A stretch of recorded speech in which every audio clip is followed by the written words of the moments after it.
Hello, everyone. Welcome to day 52.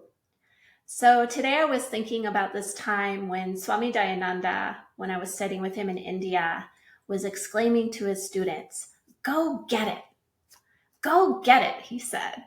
And he was trying to communicate that the study of Vedanta is not asking us to leave the world. It's not asking us to stay small or to go meditate in a cave. It's asking us to gain clarity about who we are so we can shine.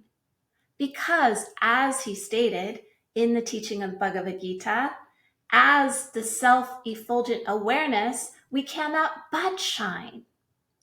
And so karma yoga is really about performing actions that are limited in two ways. The first is our actions should abide by the universal dharma. And dharma, as I said before, is to do what is most sustaining. And so our actions should benefit others. They should contribute to others. And minimally, they should not harm others. And then the second limitation is that we want to perform our sacred duty. And that is, in essence, the plot of the Bhagavad Gita.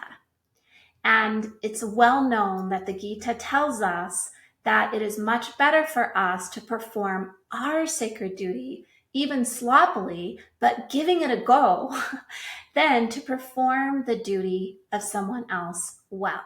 So I want to invite you to reflect upon this idea of karma and think about the ways that maybe you've stayed small, or you've had some voices in your head that saying you should do this, you should do this, you should do this, but it's not aligned with that deeper truth, your essence. And I want to express to you what Swami Dayananda expressed to us.